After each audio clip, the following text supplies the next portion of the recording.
Olá, hoje no programa Pauta Especial vamos falar sobre o respeito à cultura afro em Alagoas. Há 105 anos ocorreu o episódio que ficou conhecido na história como o Quebra de Xangô. E a gente vai explicar o significado religioso e cultural desse ato de violência contra toda uma população.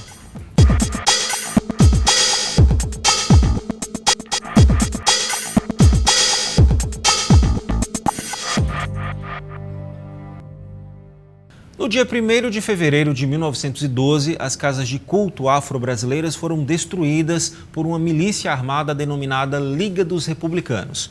O episódio ficou conhecido como o Quebra de Xangô. Para falar sobre o impacto cultural desse ato de intolerância, eu converso agora com o antropólogo Siloé Amorim. Siloé, seja bem-vindo ao nosso programa. Bom, vamos explicar exatamente como é que foi, o que foi o Quebra de Xangô. Olha, o quebra, primeiro ele vai acontecer de uma forma muito violenta, né? Mas não é uma violência que ela acontece no dia do quebra, a partir do quebra. Isso aí só vai reforçar um pouco, ou reforçar mais bem, a violência que já vinha sendo, o que ainda segue tendo, com relação aos cultos de matrizes africanas, né? E também nesse período a gente também pode até situar de matrizes afro-indígenas também. Então o quebra, ele é um ato violento, claro, né? Mas eu acho que também em um momento muito particular de que as sociedades africanas, de matriz africana e religiosas aqui em Alagoas, né? Ela está criando uma autonomia bastante interessante, né, no Estado, principalmente na capital, e mesmo porque nós estamos há pouquíssimos anos, né, da libertação total da lei, né, de 3 de maio, da libertação dos escravos. Então a gente tem aí uma população que ela está criando uma autonomia não só religiosa, mas também cultural, né, e social e obviamente econômica também, né?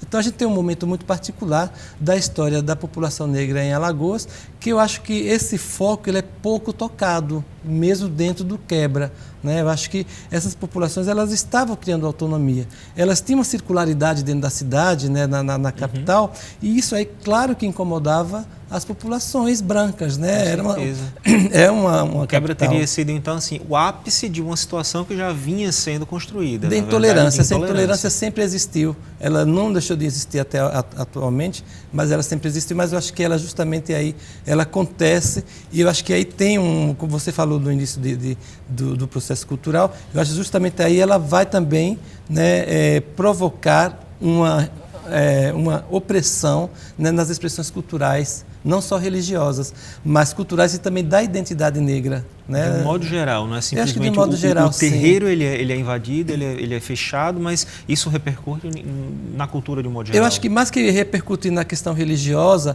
ela vai repercutir na construção da pessoa, da identidade das pessoas negras no Estado. Né? Aí eles vão ser também vistos como, vão ser negada a sua inserção cidadã também, quer dizer, são vários aspectos que deveriam ser considerados a partir do quebra. Só reiterando, na verdade, me ocorreu que se fala muito do quebra, é aquela questão assim, do assassinato, né, daquela Elorixá, que foi atingida por um tiro nesse dia, lá em 1912, e por essa milícia armada. Então, quando se fala em milícia, se pensa logo em alguma coisa relacionada a poder de polícia. Uhum. Mas, assim, pelo que você me fala, foi a população insuflada, na verdade, contra. Então, há aquela invasão dos terreiros, há aquele quebra mesmo, propriamente dito, a partir desse momento. Então, mas a situação já estava criada. Ela é insuflada porque, bom, aí você vai ter as questões políticas, né? Primeiro você tem um governador que está há 12 anos no poder, Euclides Malta, mas você tem aí, né, o governo central, federal, estava querendo acabar com essas oligarquias, né, que tinha a herança republicanas, né, e o estado de Alagoas era um estado ainda que mantinha essas oligarquias, né, rurais e coincidências na capital. Então, já vinham combatendo. E Euclides Malta resistia muito a se manter no poder, porque ele tinha uma série de ligações políticas, como ainda é comum hoje em dia. Nós temos vários políticos que ainda se mantêm no poder, apesar de tudo, de todas as coisas que acontecem, contrária à sua manutenção no poder. Então, a gente tem uma história muito similar ainda.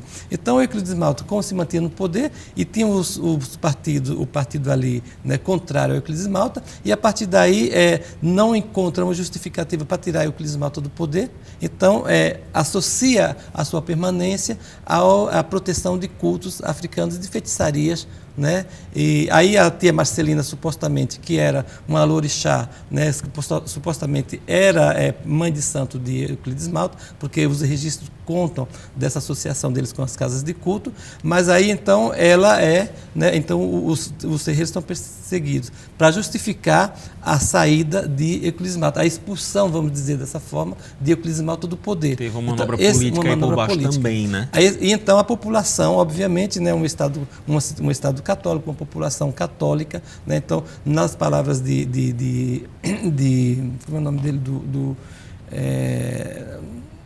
do Fernando Gomes, então, essa população, e da Raquel Rocha, da antropóloga Raquel Rocha, então essa população, essa sociedade não estava habilitada, né, para lidar com essas diferenças.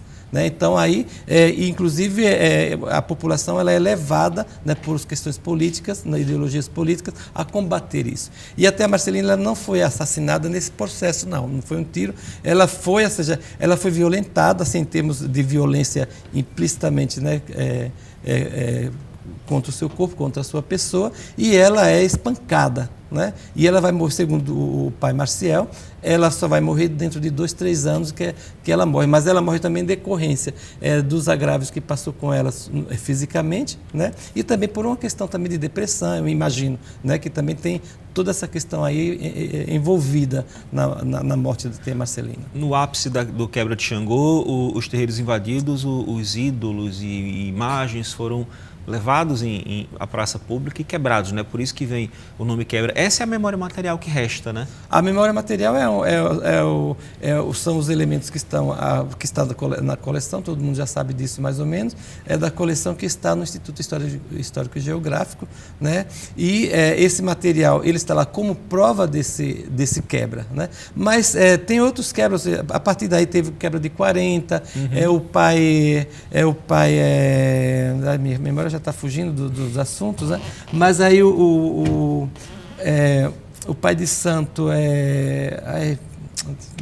fugiu a memória agora, né? Mas ele vai contar também de que ele faleceu há uns 3 anos atrás, né? Então o pai Teixeira, né? Ele vai dizer que na década de 40 também houve uma perseguição muito forte aos terreiros. Na verdade, continuou, né? É uma perseguição que vai continuando ao longo do tempo. E aos indivíduos, né? A memória física, a memória material, perdão, são os ídolos quebrados, mas existe toda uma memória psicológica histórica aí que persistiu ao longo das décadas. É aí que entra, assim, pelo que eu entendi, o Xangô rezado baixo, né? A partir do momento que há o quebra,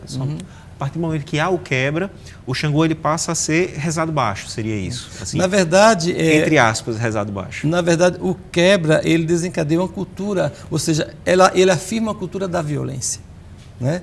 O quebra, porque se você pergunta, ninguém sabe sobre o quebra, não tem notícia sobre o quebra. São pouquíssimas as pessoas que sabem, e mesmo porque já aconteceu há mais de um século. Então é uma memória que ela se representa justamente nos momentos contemporâneos, né?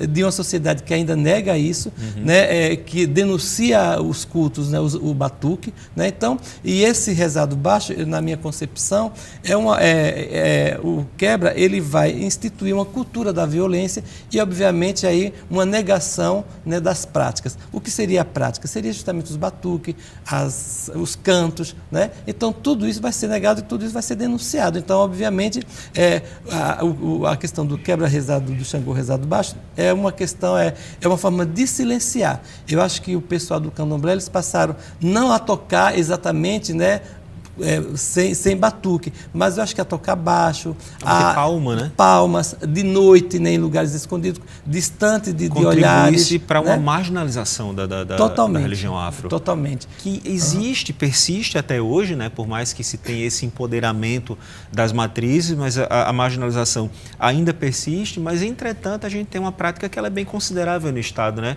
Se não me engano, são mais de 2.000 terreiros em Alagoas. Nossa, são então, a gente tem aí essa quantidade grande de 13 terreiros e tem, de outro lado, essa marginalização e até uma negação que persiste até hoje, né? Não, por sorte nós temos uma Constituição, né, que favorece essas práticas, né? E uma das coisas favorece, no entanto, nós temos uma lei 10.639, né, que foi desde o governo Lula, ele vem transitando aí, né, para ser aplicada a educação, né? Mas o que você vê nas escolas particulares, né, eles não falam de religião, né, de matriz africana nas escolas particulares, nas escolas públicas, os professores, os aspectos pedagógicos ali não são discutidos, os livros de textos, né, quando se fala do candomblé, os professores não praticam isso na escola. Quando se é discutido, se discute en passant, na verdade. Nem né? sequer isso. Bem, né? Os bem pais, pouco. eles, quando os filhos contam que foi falado isso, muitos relatos, né? Eu dou aula para a licenciatura em antropologia e em alguns momentos se fala muito dessa pedagogia nas escolas. Então, isso é negado. Então, o que é isso? Então, o quebra, ele só vem afirmar, né, uma cultura da violência e uma cultura da negação. Eu acho que isso ainda persiste e de forma muito praticada hoje em dia. Mas né? É importante que se fale. Né? Por exemplo, o tema da redação do Enem de 2016 foi justamente os caminhos para se combater a intolerância religiosa no Brasil. Então, é importante que se abra mecanismos e canais de discussão, como o próprio Enem, e até na sociedade mesmo, assim, no dia a dia, na escola, na família, para que essa negação se acabe, se possa, de fato, haver o empoderamento desse tipo de religião de matriz africana. Seria isso, então? Olha, mas, por exemplo, caminho poderia ser a discussão. No Brasil, a gente fala, quando a gente fala da questão do racismo no Brasil, a gente tem, obviamente, essa visão macro e essa tentativa, né, do Enem ou do MEC, enfim, né, romper com isso. Mas o problema é quando a gente tem cidades como São Luís do Maranhão, Recife, Pernambuco, Rio de Janeiro, São Paulo, Rio Grande do Sul, Maceió. Então, nós temos alguns Minas Gerais, né? Então você tem algumas cidades que aconteceram coisas muito duras com relação ao combater as práticas africanas, né? De matriz africana. Em Alagoas isso é mais particular ainda, se particulariza ainda dentro de uma violência maior. Então eu acho que o assunto não é só tratá-lo a nível nacional. Né? É tratar no local. Localmente, como é que a gente vai tratar isso de uma forma local? Como é que nós vamos criar condições de um debate nas escolas, nas famílias? Como é que isso vai entrar na casa das famílias? Como é que isso, não só no momento do quebra propriamente dito, e não só no momento, você vai, por exemplo, me desculpem os organizadores, né, do evento, mas quando você vê o quebra, né, ano tras ano, cadê a população, cadê a periferia ali presente? Você vê os organizadores, você vê os grupos de terreiro, você vê o pessoal do batuque, você vê as pessoas ali, ano tras ano, basicamente as mesmas pessoas. Mas é preciso que se busque, na verdade, né, a população, a aceitação social. Não, o evento do quebra de 1º de fevereiro, ele teria que estar acontecendo 3 meses antes, divulgando e debatendo na televisão, na TV educativa, na rádio, né, nas rádios privadas que têm maior acesso à divulgação das informações. Quer dizer, não é só o momento do quebra, não seria só esse primeiro. Né? Eu acho que isso aí deveria ser muito mais agressivo em termos de uma dinâmica, né, que ela fosse circular, né, e ela fosse contínua ao longo, né, pelo menos de uns 3 meses anterior a 1º de fevereiro. É preciso que se toque mais no assunto. Né? É preciso trazer gente das escolas particulares, é preciso trazer o pessoal do MEC, da Secretaria de Educação, o pessoal da universidade que está trabalhando com questões de violência, né, religiosidade, intolerância religiosa. Então, porque isso vai justamente trabalhar na construção da pessoa, dos indivíduos. Né? Então, isso é necessário. Né? Okay, então, o quebra, ele vem justamente, primeiro, eu acho que vem romper, né, com uma questão cultural de práticas de culturas, né? E agora eu acho que é justamente abrir isso para esse caminho. Ok, então, Siléo Amorim, muito obrigado pela sua presença aqui no nosso programa. Eu que agradeço, obrigado. Bom, depois do intervalo a gente continua falando sobre a intolerância religiosa contra as religiões de matriz africana. Até já.